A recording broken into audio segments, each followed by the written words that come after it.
guys, this is Valeria here. I'm going to be talking to you guys a little bit about a South African singer named Zenzile Miriam Makeba, uh, better known as just Miriam Makeba. She was considered to be a big impact when it comes to the civil rights movement in South Africa. And while I do agree, she did make a huge difference. I think it's important to understand social structure and human agency and how they can be fundamentally interrelated. But I am going to attempt to explain why I feel the social structure and networks in which Makeba lived and experienced had a little bit more of an impact, or had more of an impact than she actually did. So just to simplify things, I'm going to try to explain why I think Miriam Makeba was more of a person of her time rather than an impact on her time.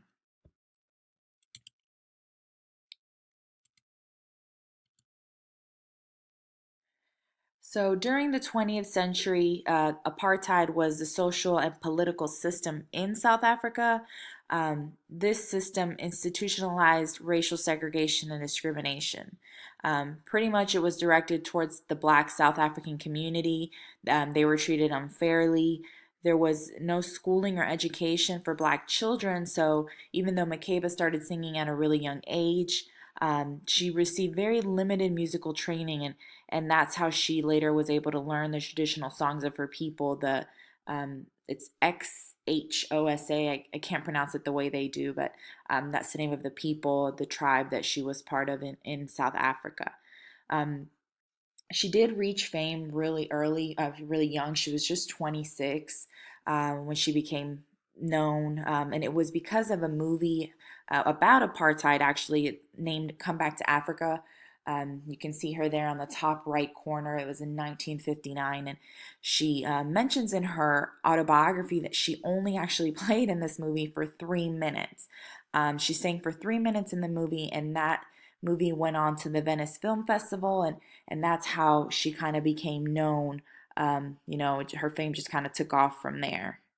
The message I'm trying to give to my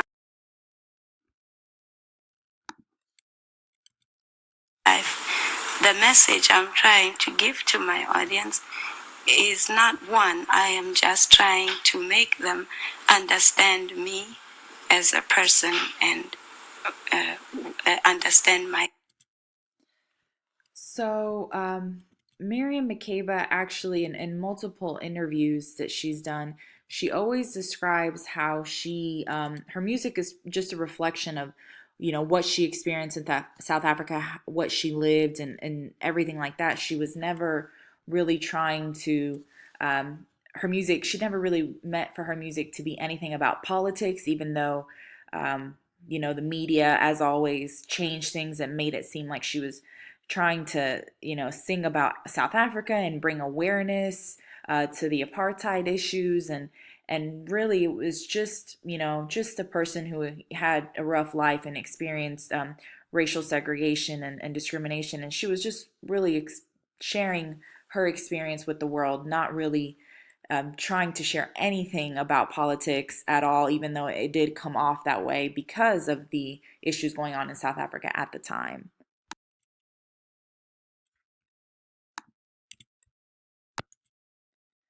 So, because of her fame, obviously she was South African, and because of her fame, she was asked to speak at the United Nations Special Committee. Again, in her autobiography, she mentions how she had no idea. She felt so out of place because everyone there was, educated people who had, real things to discuss, and she was just kind of there because she was known and famous, and really misinterpreted when it came to her music. So, again, she was kind of put um, she was put in front of, all these nations and everything to discuss the issue and try to bring awareness. And again, she, mentions how she felt really out of place, and she was just kind of asked to go, and by the by several people, by the assembly, because she, met through her fame. She met many famous people and people in the UN and the special committee, and so she, didn't want to say no, but it was not really her thing. She didn't really understand anything that was going on when she went. to these meetings. And so, for that reason, and several other things, pretty much because Mary McCabe came out and said that she never really meant for people to take it as political. She just was a singer, and that's what she did, and she just wanted to share her life with people, not necessarily trying to bring awareness about the apartheid issues in South Africa. And that's it. Thank you guys for listening. If you have any questions, please let me know, and I hope you enjoyed the presentation. Thanks again for listening.